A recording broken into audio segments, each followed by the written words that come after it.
Welcome to the weekly share. This is Shimshon, and welcome everybody back.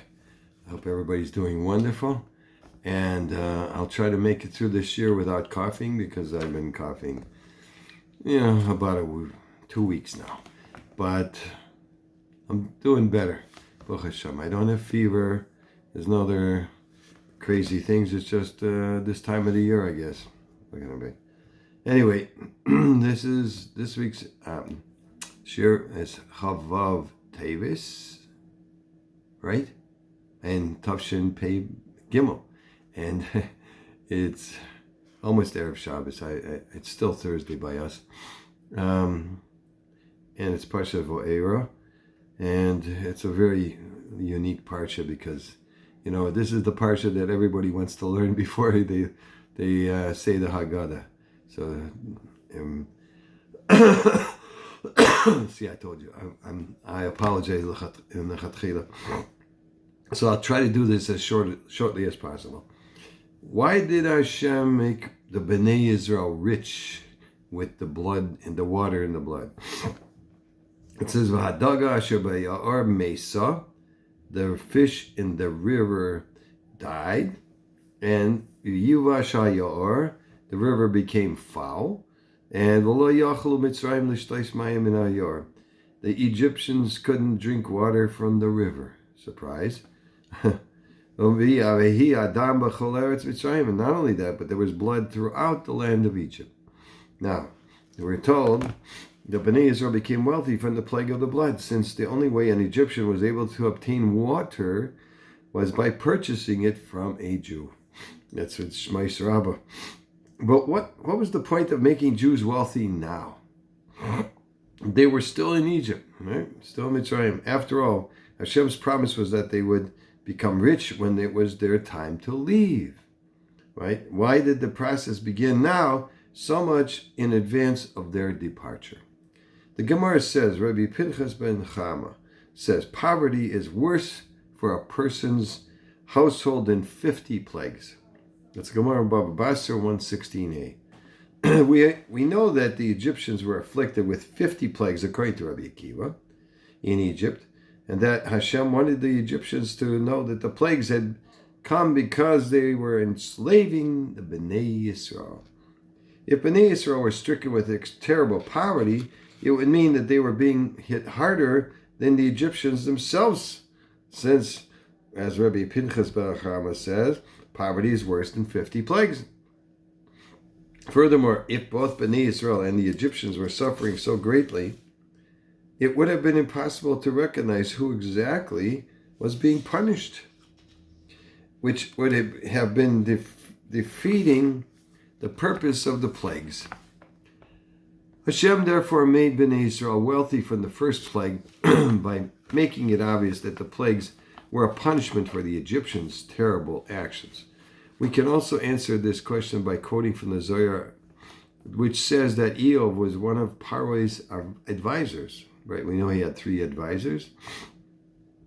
One was Bilam, one was the Eov, and the third was Yisro. Right? In the beginning, when Paro wanted to kill the Jewish people, Eov advised him to confiscate their money and possessions instead, and to follow that by taking control of their bodies, forcing them into hard labor. At the time, Hashem said to Eov, I will give you that very same judgment. According to this approach, Bnei Israel's sudden wealth was granted to them measure for measure. First, Hashem made them wealthy and then struck the Egyptians' bodies. And after all that, Hashem awarded Bnei Israel another round of riches to fulfill his original promise to Avram Avinu about enriching his descendants. Now, one of the promises in the Segulas of the learning the Zer Shimshon and sharing it with other people is the promise to have Parnasa B'Revach. So there was a story of a man, and I'll just say it shortly because this is from Binyamin Pashkes. He tells the story of a man who had a business in Brooklyn, and the business was not going well. In a few weeks, he was having fewer and fewer buyers, and he was getting very desperate for some sales, and he was losing money in the business. What can he do? Now, he didn't say when this tekufa was, but anybody knows that in the corona, a lot of people lost their businesses, right? So anyway, thank God it's not that anymore. Okay, so he said he heard a while back that learning the Sefer Zera Shimshon Zecher Tzadik Yivracha, he would be a chashivus to help him with that bracha of getting parnasa. So anyway, so I started learning. On Yom Chamishi, Parshas VoAyra, he decided to not only learning, but to print out the Nifloi Shimshon. That's a newsletter, weekly newsletter goes out to different people. And he printed it out and delivered it to many different Batei Midrashos and Batei Chanisios in Borough Park and Williamsburg, in order that he would be able to increase the learning of the Zera Shimshon. He was hoping in that schus and that merit that increasing the people learning the Zera Shimshon, the Rebbeinu Shalom would have mercy on him. And it came out that Erev Shabbos, somebody came to his store from not close by, from a distance. I don't know, it didn't say how far, but he was from a distance. And he didn't even live in Brooklyn, okay? And he had concluded with him that he needed a lot of merchandise, and it would have to be ready by Monday. Okay, so that means he would have to go in the store Sunday, which he almost never did, and he rarely got any benefits from doing that anyway. Sunday was a Shvachim Maises. Anyway, so after that, in the middle of the week, another guy called, believe it or not, to order another.